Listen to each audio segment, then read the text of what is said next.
to the lower cadres, you're looking at 41% to 38% increase. And my question would be, even before we go into the crisis we're in right now and the next steps, why is the salary increment not equal across the different cadres? Because people who are earning 16,000 shillings are saying we simply cannot survive. No, I think that's a very good question, because really the salaries are based by and large on the seniority, the qualifications of the individual, and the performance. If you look at the lowest teacher, for example, the P1, really, the responsibilities of a P1 teacher and that of a chief principal of a school cannot be equated. That is why you see that. That's number one. This is the common practice in the entire public sector. And what SRC has done, which is absolutely critical, is to harmonize salaries for all public servants. And we have said this so many times. Teachers are public servants like anybody else. They have mentioned that they do not want to fall under the SRC and they feel they should be in some way exempt from that. It's not a question of believing or feeling. It's a question of the law. And you must ask yourselves, what is the mandate, the constitutional mandate of SRC? It's to look at the salaries and remunerations of all public servants and ensure that there is no disparity, there is no disharmony. Because the moment you give one group of public servants a higher salary, it doesn't matter whether 0.01% or something like that, right. It will create that disharmony. It will create a feeling of discrimination. Let me stop you there. And a lot of parents and students watching right now are asking, what do we expect? Do I not go to school tomorrow? How much longer can this continue? You know, what message do you have for people out there? What can we expect over this next week? Yes, we have been consistent. The fact of the matter is that, of course, not every other teacher is not going to teach. The employer has made a special appeal to all teachers in this country. Our expectation is that they are going to heed the call of the employer, because the contract between the employee, it is between the employee and the employer. It is not the employee and the union. So you're saying that the relationship is between the teacher and the TSC? Correct. And therefore, when the employer, I'll be surprised, and I'll not be surprised, but in fact, I am surprised at this behavior, because the teacher's professional code demands that indeed they become very sensitive, or be sensitive to what they are being asked to do. Let me come to Kilemi now, and this has been recurring for years now, and many people look back at 1999 and say for a long time there has been no trust between government and teachers. So Kilemi, frankly, did the government let the teachers down? Did you drop the ball, and is this why we are here today? Yeah, well, thanks, Julie. I'm glad to be with you again. You're one of my favorites. Thank you. You know, very well. Now, first, let me, there is a question you asked about the percentage increase. If I can touch very quickly and complement what the CS, Professor Kaimenyi, said. The question about why he said that those are the upper levels, salaries have increased by more than 100%, and those are the lower levels have increased by like 30–40%. And that's why they are saying, look, a P1 teacher is getting 200 shillings increment for house allowance, and the others are getting much more. I like to say, yes, I think government recognizes this, SRC recognizes this, and part of this evaluation that is going to take place is going to try to harmonize this, because I think the important thing is to look at the percentage increase. Whether you're earning a small salary or a higher salary, the proportionate increase should be the same across the board, and I think that issue will be addressed. I think that is, it's recognized. It's recognized. So. Yeah. Secondly, on the issue about whether the government has let the teachers down, far from the truth. I have been in government myself 10 years, from 2003. And indeed, this was your docket. Yes, it was my docket. Let me say this. I mean, I think teachers have been very lucky since Kibaki and now Uhuru. To begin with, when we came in 2003, the teachers went on strike 2003, 2004, because the agreement that they had reached with the Kano government of Moi of 1997 had not been implemented. We went through this with Nganga and the other, union leaders, and that was implemented. 2007, there was another strike. 2004, there was a strike with the universities. We did not only resolve that, but we also registered to WASU, which again had not, because I'm looking at teachers collectively. Since 2009, going back to 2009, because I think this is where we have a lot of controversy, between 2009 and 2012, adjustments are made on teacher salaries on the basis of the agreements that had been reached. Phase 1 implemented in 2009, Phase 2 2010, Phase 3 2011. And then in 2012, adjustments across the board to ensure that our teachers are making the same money like every civil servant who is the same job group. These are major achievements, and it's because of the goodwill of government, and because also government appreciates the role that teachers are playing. So actually, it might sound that there has been conflict all the time, but the good thing about the government is that the response has not, has been very positive. And we have made changes. That's why you are talking about these increments. Let me take the view from, let me try and take the teacher's perspective here. You're perhaps in one of the lower job groups, because certainly earning 109 to 144,000 for the senior most positions is a decent salary by any account. Yes. But for those on 16,000, you're struggling to survive. Yes. And you watch your members of parliament, your senior leaders give themselves over and over salary increments, and you start to say, are we not Kenyans? Yes. Do we not deserve the same salary increments? Bwana CS. At the same time, it's not sustainable, because Kenya right now can't afford these salaries, and yet we keep going back here. And so I ask you both, where we are today now, with teachers saying we can't survive on this, we need more, with government saying we can't afford more, what is the next step? Now, first of all, again, let's look at the arguments. I was telling you earlier on, the salaries of our teachers compared with other teachers in the region, in some cases, they are double. If you compare what a teacher, an equivalent teacher in Tanzania, in Uganda earns, Kenyan teachers are double, actually. If you look at it globally, comparative, again, the comparisons have been made. Apart from Morocco and South Africa, Kenya is way ahead of all other African countries. This is continental perspective. Yeah. Then the other thing which is really, it is important to appreciate today, is that what the teachers are demanding. Yes, if you look at the entire public service, if you end up all these allowances, because the government has decided to again equalize, if you will, treat them equally, the entire budget, that we are going to pay the teachers as well as the public servants is about 19.7 billion. Out of this, 9.3 billion, which is roughly 50% of what the entire public sector will go to the teachers. In other words, the greatest beneficiaries are the teachers. And imagine, we are saying this budget, first of all, this money has not been budgeted for this year. This money will be provided for starting July, 1st of July, next financial year. So to me, when we are giving them about 50% of what everybody else is getting, they should be sick. That's a lot. Let me come to you, Kilemi. Is it that we have set a terrible example for others in this country by behaving that way at senior leadership level, and so others say we're next? We have SMSs from nurses saying, hold on a minute, we also want good pay. What next? We might see security coming up as well, and saying we too are Kenyans. Is it our fault? Is it your fault as leaders for setting bad examples? Well, let me say it's unfortunate, because part of the reason we see all sorts of groups coming out is because, they see members of parliament increase their salaries. Right. They go to the Judicial Services Commission, they're making 8,000 per sitting, and there is no limit to how many times you can sit. There are certain, unfortunate examples about the disparity, and sometimes they can be too large. That's why, I hope this evaluation will also try to narrow the gap.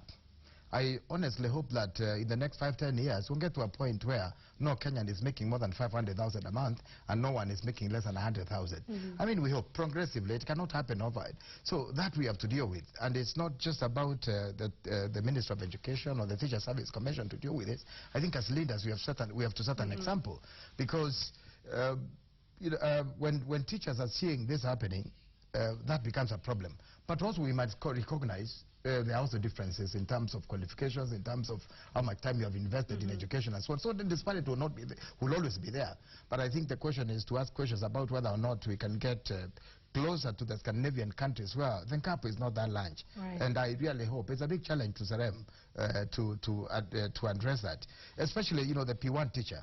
The P1 teacher, I was asking Lengoibon today because this came up. Job group G, the same as a clerk. Because these disparities are not just a problem at the top. A civil servant who is a clerk makes 16,000 to 21,000, like a teacher who has completed Form 4 and has gone to teacher training college. So you're just a clerk, not training, the same amount. And Lengoibon tells me this is one of the things that they are looking at to see that they can recommend a change scheme of service, especially for this group that looks disadvantaged compared to everybody else in the same category. So, let's accept that progress has been made. But the important thing is to see how we can improve on what progress we have made so far. And I'm optimistic. Things will get better than worse. It's good to be optimistic. Yes. I might add one or two points. Really, the fact that, politicians have behaved in a similar way, does not necessarily mean that teachers must behave the same way. Two wrongs don't make a right. They don't, but people follow patterns. It is important for us to have some element of sobriety. The whole purpose of creating or setting up SRC is precisely to address this disharmony. And therefore, we, in my view, and I want to appeal to our Kenyans, is to respect our constitutionally mandated bodies to deal with certain matters.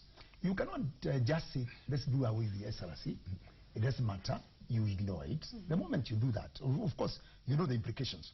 The other thing is this, and I've kept on saying it due day. How do I address the issue of productivity?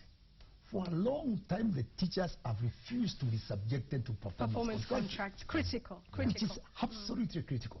You know, in the private sector, it is the norm. If you want a salary raise, then there are certain targets that you must meet. And indeed, whatever salary raise you get is proportionate to those targets that you have achieved. In our case, it is subjective. Every year, or after every year time, like the way Mwiria said, they keep on getting increases. Based on what? Let's talk about that for a minute. I hosted Wilson Sossi on here last week, the Secretary General of the Kenya National Union of Teachers.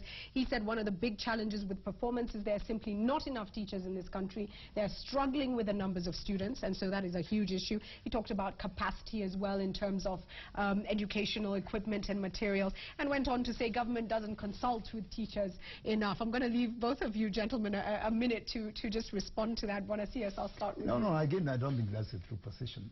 First and foremost, Judy, please remember this.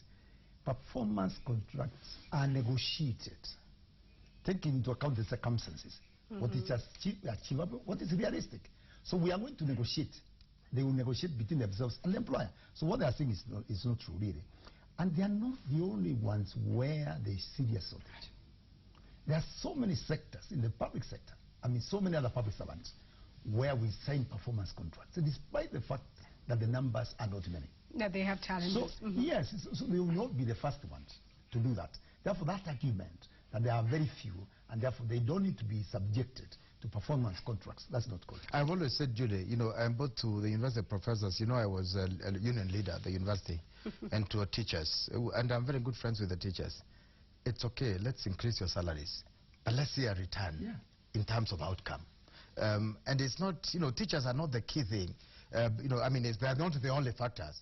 We need infrastructure, we need, support by parents, by the administration, and so on. But I keep on saying 75% of what you get from a school is what a teacher puts in. It's the teacher is the most critical. So, and the numbers again, I was with Sosioni in the task force on harmonization of school fees. He keeps on talking about 100,000 teachers, that we need 100,000 teachers. That's a good figure. It's a very good figure to pick. But I wouldn't say we need that many teachers. But we have a shortage. It is not possible to employ all the teachers. We would like to get to a situation where we have all of them. But let our teachers do their best under some very difficult circumstances. We appreciate. So we also shouldn't give an excuse. I think we should do a bit in terms of improving the quality of this education. Gentlemen, we're going to close with your views to the union and to the teachers. But before we do that, the word devolved the words devolved education have been bandied around. So some people are saying that perhaps the solution to the challenges we face right now lie in devolving education. Buenos Dias, what do you think about that? I don't, first of all, Judy, people are entitled to their own opinion, the likes of Duar and others. But they're not necessarily correct. Yes, we must remember the whole purpose of really retaining this instead of devolving it is to maintain standards. The government has a very important duty of maintaining standards across the country and the entire nation, so that when you talk of a teacher or anybody with a diploma in Meru County, a diploma in Mombasa County, it's the same in terms of competencies and skills. Are we together in this? The moment you devolve and you say that each county, that's its own thing, then you have lost it. And we could have problems also in terms of we don't have the same abilities. You know, you have seen the way counties are doing it now. They employ their own people.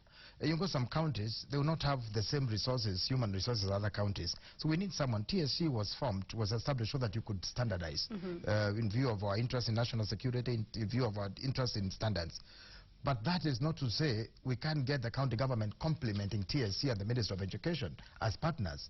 They are closer to the people and the teachers, and they can help with the supervision. They can complement some of the resources that are being availed. So let's see how they can complement each other instead of saying it's now up to you as counties, because you have already seen the kinds of problems you're having with county governments when we want to think as one country. In other areas, yes. That is certainly true. There are challenges, for instance, in health, and it's not an easy game to implement at the grassroots, but certainly your views are interesting on that. Share your views. What do you think of perhaps devolved education? Let us know. Finally, a critical week. This is going into the second week for students out of school. We know what that means for the calendar and for the curriculum. It's very unfortunate. Gentlemen, what's your message today to the teachers and to the unions? Kilemi, I'll start. Yeah, well, you know, I like to say, you know, my catchword is dialogue, dialogue, dialogue. I think we have not lost it yet. And I think it is important for our teachers. And I like to appreciate the way government has dealt with it in spite of, you know, the circumstances under which the strike took place. Government is willing to listen. No teachers have been fired. None have been punished. We don't want that. So let's talk. You know, the court case is coming up on Wednesday. I really hope that by Wednesday we would have resolved this. Secondly, let's not politicize it, because it's the typical Kenyan style. You find, you know, DM circles are saying, oh, the teachers must be paid this. It's good to, you know, look at both sides and don't, you know, just make it politics. Members of parliament say teachers must be paid. We need to ask those kinds of questions, because it's not, this country belongs to all of us, belongs to the teachers. And the more we put in terms of creating an environment that is stable and economic prosperity, then we'll have a bigger cake even for our teachers. So, but let's talk and see how we can resolve this together collectively. Dialogue. Okay.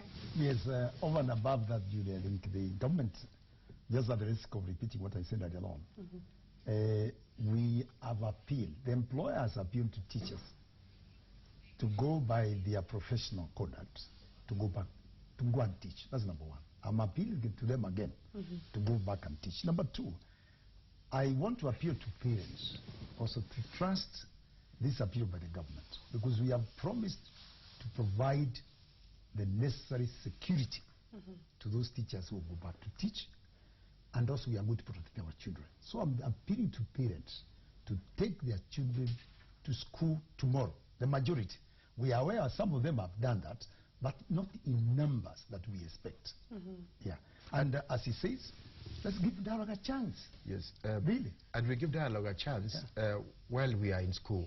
And while we, you know, let teachers take what is being offered now. While students are learning. And negotiate this and other things, even input into the Sara Serem evaluation as we wait the next 8 months. My final question, because we must finish on this and we've got to close. What if teachers don't go back? What then? If they don't, what if you don't agree? If they don't, this country has laws. If you look at the Teacher Service Commission Act, it's very clear. Each employer has a way of dealing with his employees. When they fail to report to duty, when they have scored duty, there's a way of dealing with them. So my expectation is that the TSC, as expected, will deal with their employees as per the law. Accordingly is what you are saying, and yes. the message, I think, has been delivered. Your views are coming in. I'll take a couple of them now. This one is unnamed. It's paradoxical that the teacher's pay takes a huge chunk of recurrent expenditure, yet teachers live in squalid conditions. Somebody else, Mutai, says, let the government put all teachers into in a contract. They need money, but they're not producing good results. Or use a condition of every teacher who teaches in public to put their children in public schools too. If you're teaching in a public school, ensure your children are in a public school as well to hopefully improve performance standards. So we heard from the Kenya National Union of Teachers last week. We have heard the government position this week, and dialogue is what both the CS and Kilemi Mwiria are saying. We hope students will be back in school soon, and we'll certainly be keeping an eye on that. We move now to NetSearch to take a look at the top 5 now of what you've been searching online. Gentlemen, don't go away. I'll take some of your views when we finish this list as well. At number 5, it's Stuart Scott. Now, he was an American sportscaster and an anchor on ESPN Sports Center. He died of cancer last Sunday, aged 49. May he rest in peace. At number 4, the world watched this with shock and horror. It's Charlie Hebdo. Je suis Charlie was the hashtag. Now, 2 brothers on Wednesday attacked the Charlie Hebdo magazine offices in France and opened fire, killing 12 people in a daytime terrorist attack. The brothers were later shot dead by police in a warehouse north of Paris. Kenyans Search the Je suis Charlie hashtag and in solidarity with victims of the attack. At number 3, it's the English Premier League. Sports has to be there. Chelsea versus Newcastle, Man City, Liverpool are some of the matches and teams being searched. Let's take a look at number 2. And it's more football. This time it's the FA Cup. People were searching FA Cup football action. They were keen on the results of the matches played, especially the Real Madrid and Valencia match, in which Real Madrid lost 2-1. At number 1, no surprise, it is Fidel Odinga, and lots of people went online to search Fidel, the firstborn son of former Prime Minister Raila Odinga. He was, and Ida Odinga. He was a prominent businessman, and he died last Sunday after a night out with friends. He was laid to rest yesterday at his grandfather's home in Bondo. Before we take a break, gentlemen, we look at what Kenyans search online every week, and sports is critical. We search a lot of sports, we search a lot of international celebrities, and sometimes there are trending local topics. But what do you think it says about Kenyans that you don't see, for instance, education and the teachers' strike in the search this week, and yet it's so important to a country? What does that say to you? I was saying earlier on, really, it concerns me, Judy, because I would expect, over and above this about sports and other things, one would expect them to source information that would make them better. There you go. Really? Yeah, for example, fitness, exercise, things like those. Right. But that notwithstanding, for example, if you hear somebody has died of cancer, we would expect them to search information on how to prevent cancer, right, which is not the case. Mine is to appeal to them, really. Yes, do be interested in these things, but go beyond that. Elevate your thinking. Yes, yeah, and let's be more local before we become global. Correct. Talking about sports, this is okay. I mean, that's interesting, but also this is an indication of why our own regional and Kenyan sports are going down. I think we should be more interested in our own, whether it's culture, it's sports, and so on. But more importantly, there are major national problems that we should be looking on. In a sense, it gives you an idea also of the kind of group that is going to the internet. So we need to find other ways of getting views from people who are concerned about other things. But such is life. Thank you for that, gentlemen. We take a break right now, but do stay with Sunday Live. More on the way. Sports is coming up.